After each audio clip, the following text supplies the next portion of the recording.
निशानेबाज और मैं हूं आपके साथ रिया। बीते 24 घंटों में राजस्थान के फलोदी और तेलंगाना के रंगारेड्डी में हुए दो भीषण सड़क हादसों ने कई परिवारों की खुशियां छीन ली। फलोदी में देवउठनी एकादशी के दर्शन से लौट रहे एक ही परिवार के सदस्यों सहित 1 दर्जन से अधिक श्रद्धालुओं की मौत हो गई। वहीं तेलंगाना में एक डंपर ने बस को सामने से टक्कर मार दी, जिसमें 19 लोगों ने अपनी जान गंवा दी। यह सिर्फ हादसे नहीं, ये सिस्टम पर सवाल और सड़कों पर बढ़ती लापरवाही का नतीजा भी। आइए देखते हैं इन दो बड़ी त्रासदियों की पूरी और विस्तृत कहानी इस रिपोर्ट पर। भारत में सड़कों पर सुरक्षा को लेकर गंभीर चिंताएं पैदा करते हुए पिछले 24 घंटे में 2 अलग अलग राज्यों में हुए भीषण सड़क हादसों ने 34 लोगों की जान ले ली। पहली घटना राजस्थान के फलोदी में रविवार शाम करीब 6:30 बजे भारतमाला एक्सप्रेसवे पर बापीड़ी उपखंड क्षेत्र में मतोड़ा में हुई। जोधपुर के सुरसागर इलाके में 17 श्रद्धालुओं एक टेम्पो ट्रैवल में सवार होकर देवउठनी एकादशी पर कोलायत बीकानेर में कपिल मुनि के आश्रम से दर्शन करके लौट रहे थे। प्रत्यक्षदर्शियों के अनुसार तेज रफ्तार ट्रैवलर ओवरटेक करते समय सड़क किनारे खड़े एक ट्रेलर में जा घुसा। टक्कर इतनी भीषण थी कि ट्रैवलर के परखच्चे उड़ गए और मौके पर ही 4 बच्चे, ड्राइवर और 10 महिलाओं सहित 15 श्रद्धालुओं की मौके पर मौत हो गई, जबकि 2 महिलाएं घायल हैं। वहीं मरने वालों में एक ही परिवार के 7 लोग शामिल थे, जिससे पूरे सुरसागर इलाके में मातम पसर गया। एक गर्भवती बेटी जो मां की जिद पर दर्शन के लिए गई थी, वो भी इस हादसे का शिकार हो गई। हादसे के शिकार लोगों की बॉडी जोधपुर के MGH और एम्स में लाई गई, जहां रोते बिलखते परिजनों को संभालना मुश्किल हो गया। आक्रोशित परिजनों और माली समाज के लोगों ने मुआवजे की मांग को लेकर हॉस्पिटल के बाहर सड़क जाम कर धरना दिया।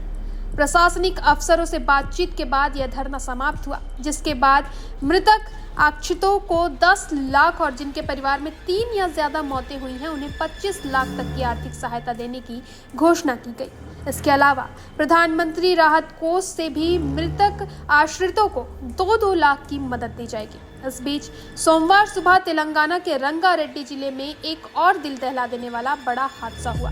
हैदराबाद बीजापुर नेशनल हाईवे पर चेवेल्ला पुलिस स्टेशन क्षेत्र में एक गिट्टी से लदे डंपर ने तेलंगाना रोड ट्रांसपोर्ट कॉर्पोरेशन यानी TSRTC की बस को गलत दिशा से आकर सामने से टक्कर मार दी। यह टक्कर इतनी भयानक थी कि डंपर पर लदी गिट्टी बस की बॉडी तोड़ते हुए यात्रियों पर जा गिरी, जिससे बस में सवार कई लोग गिट्टी के नीचे बुरी तरह दब गए। इस हादसे में 19 लोगों की मौत हो गई, जिनमें एक 10 महीने का बच्चा, 10 महिलाएं और दोनों वाहनों के ड्राइवर शामिल हैं, जबकि 20 लोग घायल बताए जा रहे हैं।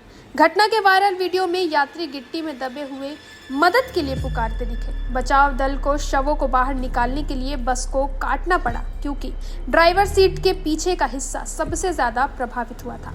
तेलंगाना के CM रेवंत रेड्डी ने हादसे पर दुख जताया और अधिकारियों को तुरंत राहत कार्य और घायलों को बेहतर इलाज सुनिश्चित करने का निर्देश दिया। वहीं प्रधानमंत्री नरेंद्र मोदी ने भी दुख व्यक्त करते हुए PMNRF से मृतकों को 2-2 लाख रुपए और घायलों को 50,000 की सहायता राशि देने की घोषणा की है। इस हादसे के कारण नेशनल हाईवे पर भीषण जाम लग गया। ये दोनों घटनाएं एक बार फिर भारतीय सड़कों पर लापरवाही, तेज रफ्तार और सड़क सुरक्षा नियमों की अनदेखी के गंभीर परिणामों को दर्शाती है और सख्त कार्रवाई तथा जागरूकता की मांग करती है। ये 2 खबरें सिर्फ आंकड़े नहीं, बल्कि 34 परिवारों का असहनीय दर्द है। देव दर्शन से लौट रहे लोग हों या रोजमर्रा के सफर पर निकले यात्री, चंद मिनटों की लापरवाही ने सब कुछ खत्म करके रख दिया। राजस्थान में मुआवजे का ऐलान हो चुका है, तेलंगाना में राहत कार्य जारी है, लेकिन सवाल ये है कि एक्सप्रेसवे पर खड़े ट्रेलर और गलत दिशा में आ रहे डंपर पर नकेल कब कसी जाएगी। हमारी सड़कों को सुरक्षित बनाना सिर्फ सरकार का नहीं, बल्कि हम सब का दायित्व है। हम इन दोनों हादसों से जुड़ी हर अपडेट आप तक पहुंचाते रहेंगे। तब तक के लिए बने रहें निशानेबाज पर।